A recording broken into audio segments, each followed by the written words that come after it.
Pop sensation Britney Spears talks about romance and performs her latest hit. All right, Britney Spears won her first talent show when she was just... Hello. Welcome back. I have a new video idea. I wanted to talk about the oldest topic known to man. What is it? It's performative males. Hooray! The most tired topic of all time. I think the last time I saw anybody like unironically talk about this was probably an entire year ago. But I just can't get over it because actually I'm going to argue in this video that this is not a trendy topic and this is actually timeless and has been going on forever. So something like a year ago, this new trend pops up on TikTok and on social media in general. People start making fun of a certain kind of man, and you know me. If we're gonna make fun of a man, I'm front of the line. I'm cutting corners. I'm saying, excuse me, I was here first actually. The whole point of the man that they're making fun of is this guy who is extremely a guy, but he specifically is putting on a really fake, really overdone show of, I guess the word would be fuckability.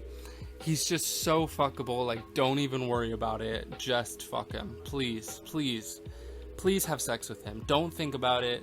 And specifically, I think this like sort of came up in New York more than anywhere else, but it sort of grew because I feel like everybody, especially in like the Western world and the English speaking world, were like, yeah, we've seen this guy before, we all know this guy. I want to talk today about like why everybody sort of agreed on this guy, why all women know this man.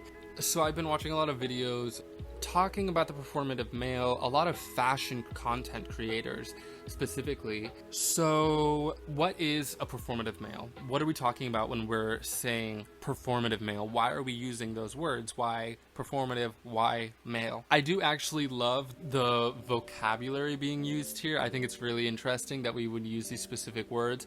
Performative, because that's women see, women say, you know, like they see you doing that, they're gonna say it out loud, right? They're gonna laugh in your face because you're clearly putting on a show. They're faking interest, and yes, faking. I will double down on this. I am not a performative male apologist. I think I've already made that clear and we're like 2 minutes in.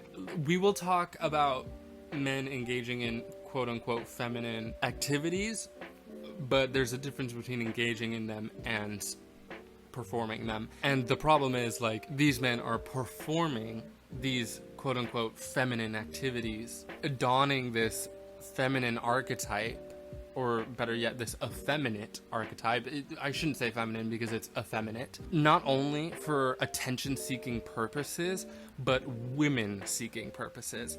This was the thing that really made me want to do this video. It's been 2 years, and I feel like we've completely forgotten why the performative male exists as an idea. The performative male is a man who wants nothing more than to fuck women.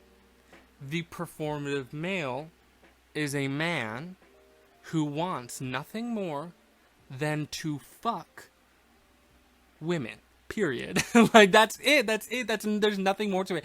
Everybody wants to make men so complex, but why are you choosing the least complex men to romanticize? Like, I just don't get it. These men want to fuck women. Traditional mating rituals are not working, and so they're turning to an alternative route. And there's nothing more divergent, nothing more alternative, nothing more off the beaten path than femininity for a man. So I think that's really important to remember throughout this whole video. Like, let's remain conscious about the fact that, like, these men are not different or unique or special. Their performative male identity, that side of them, which obviously they're a full person outside of that, but when we're talking about them through this lens, we need to understand that all these things that we're recognizing about these men, that when collected together we can call the performative male. The reason why is because, you know, they're trying to get in your pants. So let's talk about the second part of that identity as well, that title, performative male. Performative is a good word, but male is very specific.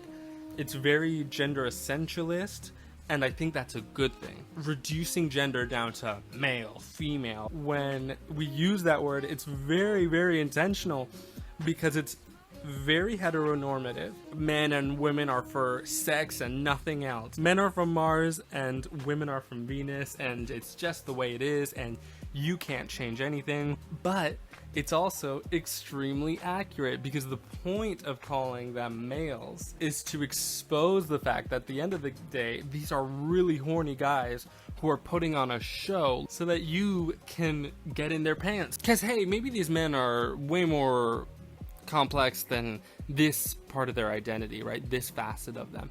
Maybe they have a whole life going on out there. And maybe it's not a great life, and maybe they're terrible people, who the fuck knows. But when it comes to dating, when it comes to sex, when it comes to women, this is how they've decided to portray themselves to the public, so that the public comes to them and says, hey, I'm an Aquarius and I like walking down the beach. Would you like to go to dinner with me sometime? And he closes his Sylvia Plath book and he pulls out his wired earphones and he says, I would love to hold that space with yourself. Or some dumb shit like that. Anything that he thinks women are gonna like. Because that's the whole point.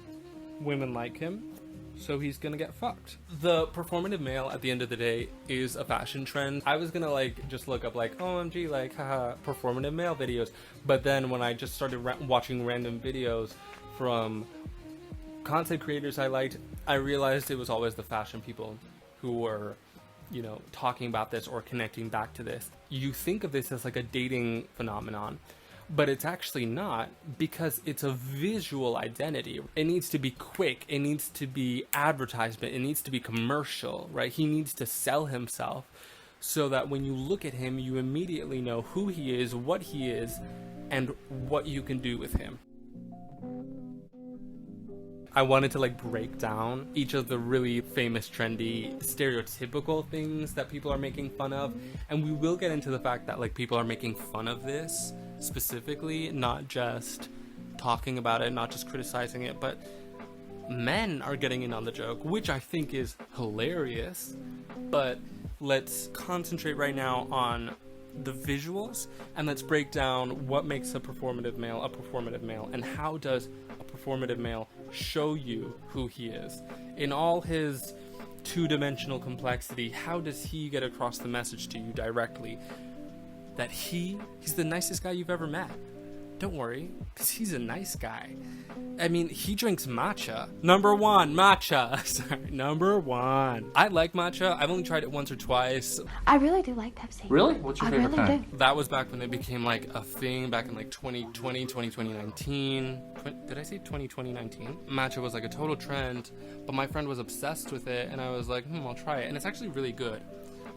I tried like a cookie, I think, or a matcha latte, and it was really good. I was like, I think there are some associations with matcha that need to be drawn back to the performative male, because I think this is a really specific drink to choose. Because first of all, this is a Japanese origin drink, right? Or associated with Japan.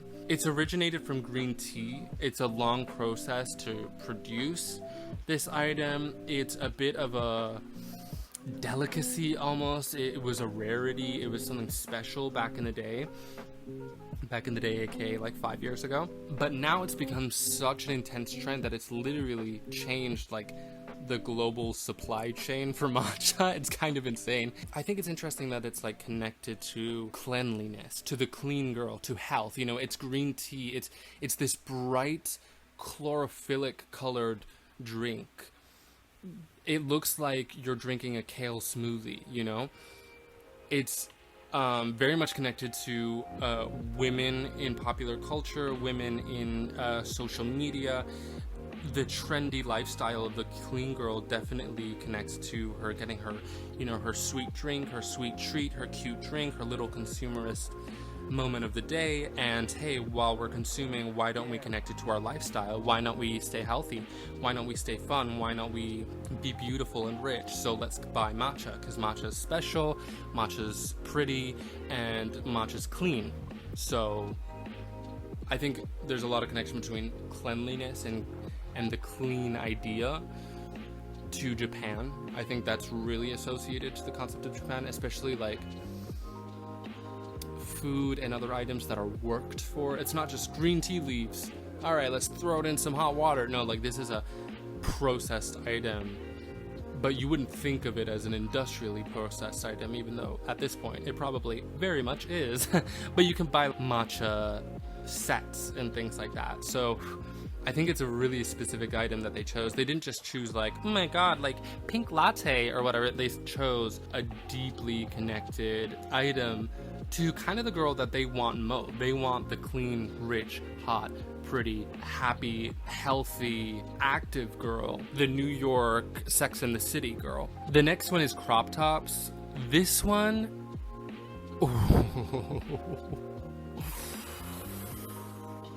Okay, let's get into it. Like I said before, we are not talking about feminine men. We are talking about effeminate men. And that is different. When you're a feminine man, you're a feminine man. When you're an effeminate man, you're acting gay. This is the idea of the metrosexual. This is the idea of the guy best friend. This one really hits a fucking nerve with me. The crop tops. Back in the 80s, if you've ever watched an 80s movie, you know everybody was wearing the crop top. Men were obsessed with the crop top in the 80s.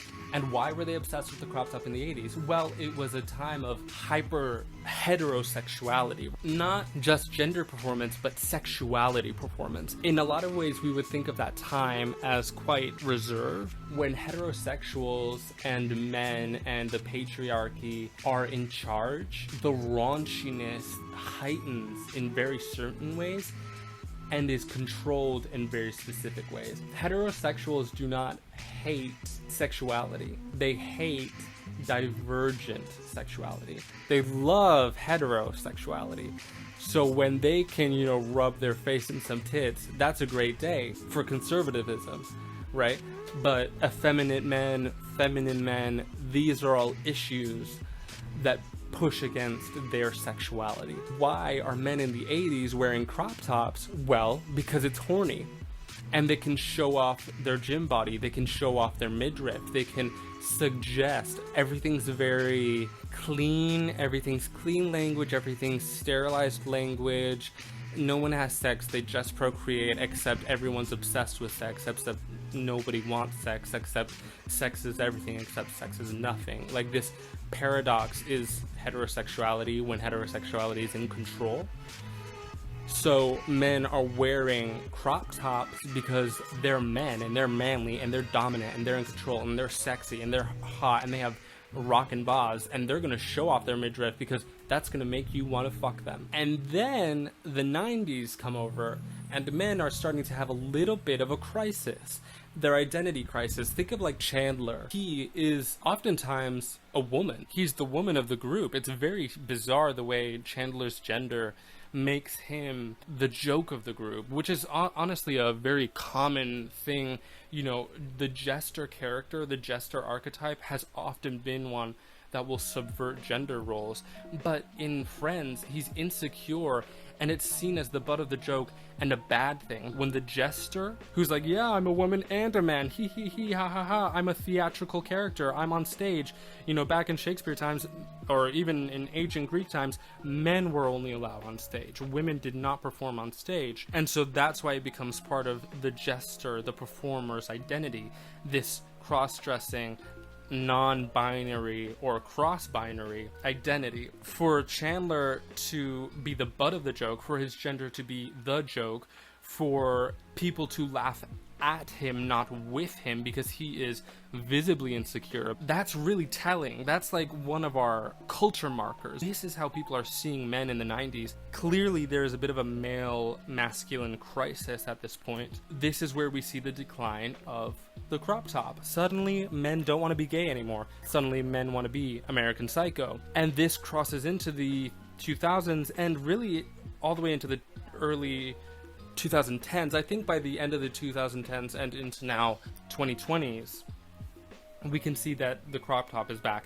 even though it was very much held as a specifically gay man thing. When you think of a crop top, you're thinking of the gay man, and so they completely hold this monopoly in manhood. Gay men hold this monopoly on the crop top. And then, suddenly, it comes back. How interesting. Like in middle school, if you had an earring, you were an FAG. You were an FAG. And then I got a little bit older, and all the cool guys started getting diamond earrings. The thing is, there are these cycles. Men decide that something is gross, aka gay. Gay men say, well, I'm gay, and I don't think that's gross. And they take it, they run with it, and they do an amazing job of it. Men get jealous, bully them for it. They get over the bullying. It's normalized because it's been around so long and the debate is over. They start doing it, and then everybody wears the crop top. Everybody has an earring. Everybody has a nose ring. Everybody wears makeup. Everybody has nail polish on their fingers, and they're so alt, and they're so different, and they're so cool. And these men, they're so safe. You can fuck them, don't worry, nothing will happen, because they have nail polish on. Yeah, sure, they were, making fun of gay guys, and bullying them, and beating them up, and calling them every slur under the sun, because they had nail polish on, because they were wearing makeup, because they were wearing the crop top. But it's okay now, because they're over it. It's fine. Men are safe now. And they definitely won't do this entire cycle all over again with something new, especially now that there's a rise of fascism. There's a successful winning of fascism globally. Sorry, as you can see, like I said, this one hits me particularly badly and it pisses me off, sorry. So yeah, the crop top is a very famous, but the heterosexuals seem to be reclaiming it. There's a straight sexy to gay ugly to straight sexy pipeline. They constantly go through this loop. The same with the tote bag. I mean, let's be honest. It's a fucking purse, right? That's a purse. You're wearing a purse. You're a woman because you have a purse. Again, connecting back to the gender essentialism of it all. It's like, well, if I wear a purse, I'm a woman, and women like women, and I need women to trust me. So if I act like a woman, they'll fuck me. It's like, all right, okay, bro. I see where you're going with this. Let's see if it works. Yeah, I want to see if your plan works. Let's go along with it. Come on. So they're wearing these purses made out of, I don't know, hemp, canvas, a fucking tarp. I don't know. Sorry, I'm a bit of a tote bag hater because I think they're dumb and don't work, and like it doesn't even stay on your shoulder. Like, I just don't like tote bags. On top of them like being silly and like performatively, it's not even a good bag. Like, what the hell? But I guess some people like it, that it sort of falls off your shoulder. They like touching it. They like engaging with the piece, the article, and I really like that. I think that's fun, but that pisses me off. The problem is, like, me constantly having to adjust it drives me up the wall. So I'm glad you guys are having fun, but I'm not, so I'm sorry. Think of like the Trader Joe's tote bag. Think of like the fact that tote bags are associated with thrifting, mostly going to the farmer's market, with the cleanliness, with the authenticity, with the organic materials that the bag is made out of. It's, 99% recycled hemp from a fucking, whatever. I'm conscious, I'm clean, I'm safe. Fuck me. Fuck me. Okay, now we're gonna get to my favorite, wired headphones, because I love wired headphones, and I actually bought myself some a few months ago. I really do like Pepsi. Really? What's your favorite kind? I really do. And I'm using it to record because it has really good quality, in my opinion. I don't know. Wired headphones, they're nostalgic, they're fashionable, they're consumer conscious, they're thrifting again, they're old school, they're tactile, they're saying something about you, they're different. The newest, trendiest technology is the earbud. Well, I'm going back to something more different, and old is new and new is old. And so they love the wired headphones because it's connected to that nostalgic, and again, this is important, connecting to the Y2K. See, these men are hunters. These are chasers and hunters, right? These are predators, right? So they've got 20/20 vision, they've got infrared vision, they've got night vision, they have perfect eyesight, they are eagle-eyed, right? So they might not be able to engage with a trend, but they can absolutely identify a trend. They can look and say, hey, I know what that is. That's fucking meat. And I like meat.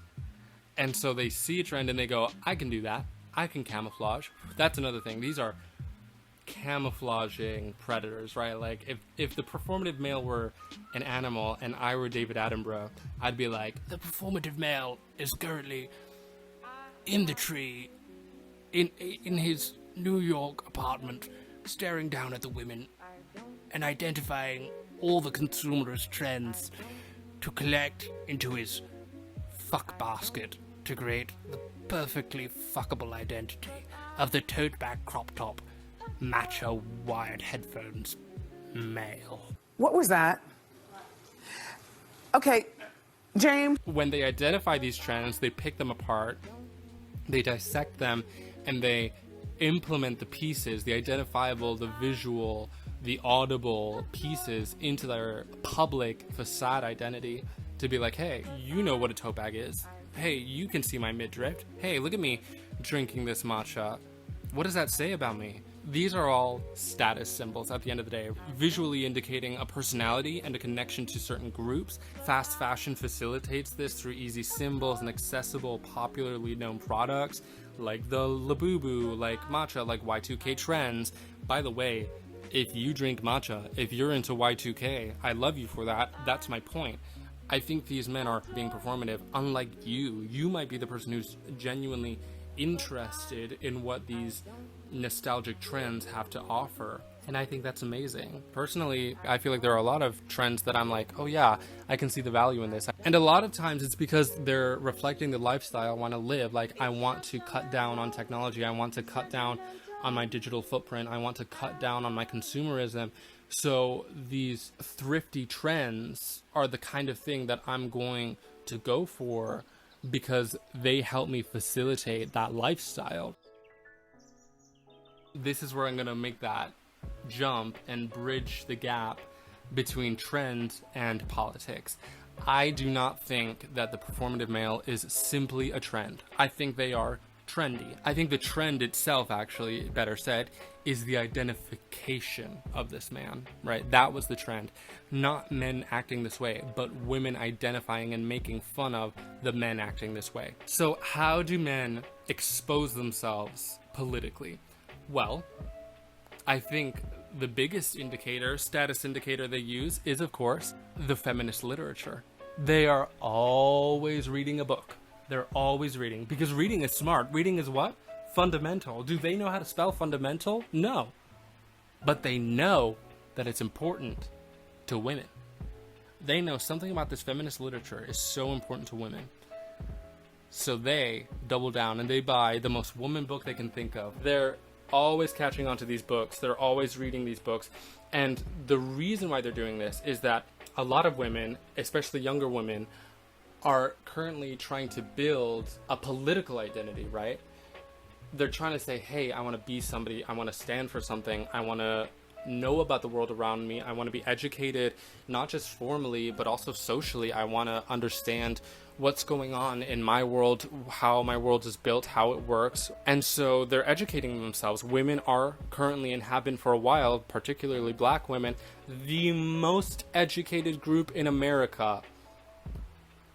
There is a current issue happening where formal education, advanced education, post-high school education is becoming a feminine activity. This is why the manosphere and why right-wing politics and incel culture is so important to men right now, because intellectualism is a feminine endeavor. If you are smart, you are a woman.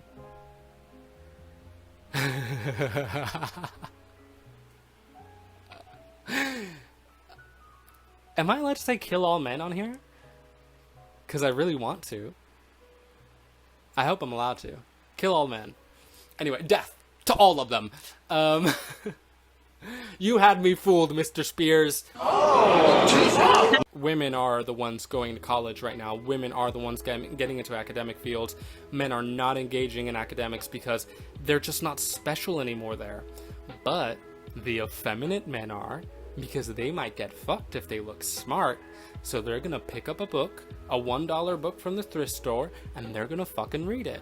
This is how you know that it is a timeless political endeavor. These men are trying to signal to these women, I know about rape culture, I know about patriarchy, I know about all the terrible things men can do to you sexually, and don't worry, I'm not gonna do anything about it, but I know about it, and I'm gonna stay conscious, because that's all I can do. I can only signal virtue. I can't have virtue, because that would require effort, and I'm not trying to put effort in. I'm trying to fuck. Performative male is the safe man, the nice guy, the guy you can talk to. There is a recorded history of men invading political groups and spaces, particularly on the left, for the expressed purpose of being the town bicycle.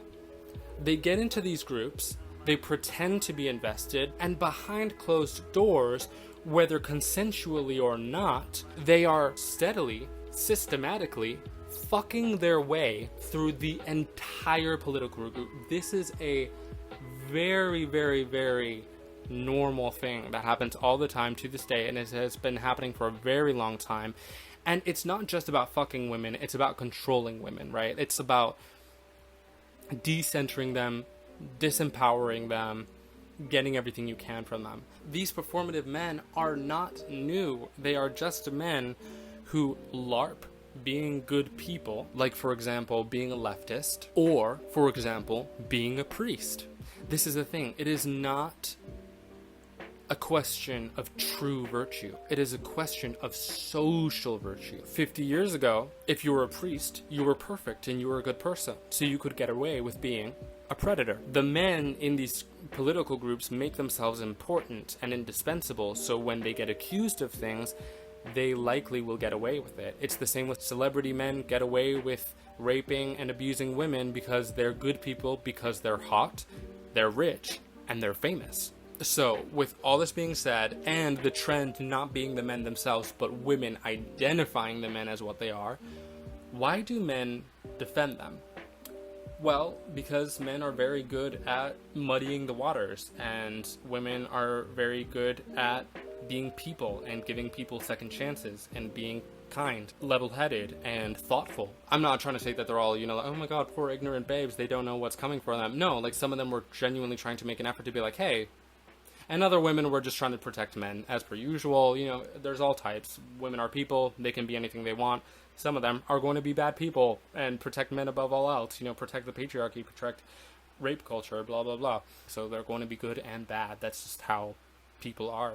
I don't think that's the real reason defending the performative. I think the real reason why so many women are protecting these men is because they're so fucking tired. Women are fucking tired as shit. They're so exhausted.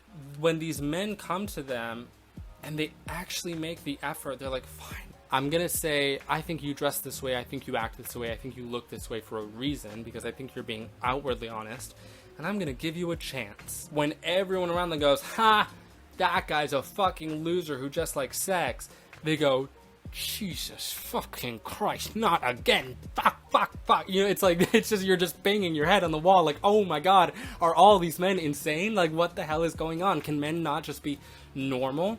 And so it frustrates women, and more importantly, exhausts women, because they're so tired of this constant endeavor to find the normal man. Like, where the fuck is the guy who's just a person? On one side, I bet it's a little bit, we've all been there with men. You give them the benefit of the doubt, and it's a little bit humiliating when it turns out they didn't deserve it. You're a bit like, fuck, am I blind or naive or stupid? And it's like, no, it's not about you. It's about him being a piece of shit, right? Like, this is not your fault. You were being a good person. So it feels humiliating because you're a woman and you think of yourself highly. You have good self-esteem. You think of yourself as intelligent. You think of yourself as a good people reader. You know the people around you. You think you can make good decisions. You think you're mature. And these men constantly are proving you wrong. And it's like, Jesus fucking Christ, why does this keep happening? Why is it this constant cycle of discomfort? And it's also this idea of finding a man who likes femininity. Not only do I not mind it, but I'm actually engaging in it. I want to have these activities in my life. I want to have these hobbies. I want to have these items. And that means that the women don't have to fight to convince their boyfriend or the men in their lives, even if they're not dating, that their feminine hobbies and items are actually of value. And no matter what it is, as long as it's a woman's activity, as long as women like it, it's not okay. Everything needs to be criticized. Now, the problem with this discussion is that it is giving a lot of leeway and a lot of space for consumerism. If you really love buying shit that you really shouldn't be buying, that's okay because you're a woman. Girl dinner and sweet treats. And the other thing is let women be feminine, as in somehow heteronormativity doesn't allow femininity. And while it is true that women who don't engage in femininity are bullied and cast out, and women who do engage in femininity are bullied and cast out, that doesn't excuse choice feminism, where it's like, this is just conservatives taking over the feminist movement. The origin of the TikTok performative male comes from the hot young man who was unapologetically attracted to several women with an open and genuine interest in their beauty, and let's be honest, not much else. They were interested in women for being women, and that was attractive to a lot of straight women because they liked the idea of genuinely being invested in instead of just being a conquest. They were like, these men are genuinely attracted to their womanhood, like women do. They like a man, they want to be with a man. They don't want a man, they want to be with a man. For them to relate to men that way was an attractive thing. And we see this a lot. I think this happened like in the Ghostbusters women movie. The Ghostbusters women movie, sorry. I don't know what that movie is called. I think it's just called Ghostbusters. With Chris Hemsworth, he's the himbo. I fucking hate that term so fucking much. I hate himbo so much. It's so disgusting. It's like, oh, so when it's a bimbo, it's bad, but when it's men, it's good? Girl, shut the fuck up. Like, come on. Bimbo is still a full-ass insult, and himbo is a good thing that men are rewarded for. Like, what the fuck are we doing here, bro? It's just so fucking fake. So Chris Hemsworth plays this, like, dumb fuck with big muscles, and that was really hot and funny, and it was actually pretty funny and hot. That idea of the himbo starts becoming very attractive, and then the conservative culture gets a hold of them, and they're like, well, what if we, like, did the himbo but not so sexual? What's the suburban himbo? Well, the golden retriever. The golden retriever boy is just a soft, beautiful, young, blonde boy. He's so cute. He's so precious. You just want to squeeze his little face. And yeah, he's going to get you pregnant and you're not going to be able to go to university or get a job. But it's okay because, you know, you can live with his parents in Ohio. You know, they have a great big house and you can raise the kids there. You know, he's just a little golden retriever. He can't get anything wrong. Oh, he's humping your leg. Aww. You're gonna be a wife forever and a mother for longer. And this connects to Ryan Finn's video about the manosphere. She talks about in this video how basically the point of the manosphere is that men are listening to men. Men do not listen to women. Men listen to men to hear about what women want. Because why would they listen to women? Women don't know anything. Women don't know what they want. Men know. That is the identity of the genders, right? So listen to other men, particularly men who can show off their exploits, and you will learn how to get women. So it's very attractive to see these men in the time of the manosphere and watch a man who's obsessed with women and not with other men. That's an attractive thing that women are identifying. They're saying, hey, that is important and I see the difference and I think I'm gonna, you know, invest in this instead of these manosphere men. The last point I want to talk about is Ash Callaghan's video where she talks about the irony cycle. So women are identifying and making fun of the performative male. Men start making videos cashing in on that trend, making fun of the performative male. And then she made a video criticizing the men making fun of the performative male who are made fun of by the women who identified them as performative males. My question is, why the fuck are men making fun of other men for their sexual endeavors? What are they doing that's so different? Why are they so special? Why are we not talking about the fact that the men making videos about performative males, the men showing up to performative male competitions, are themselves performing to get women? At the end of the day, They are trying to say, haha, I get it, I see the joke, isn't it funny? But don't worry, I'm safe because, first of all, I can make fun of those men. And even if you see me as a performative male, don't worry, because I'm also self-aware enough to make fun of myself. Haha, see, watch this video of me making fun of performative males. Haha, don't worry, see, I'm self-aware.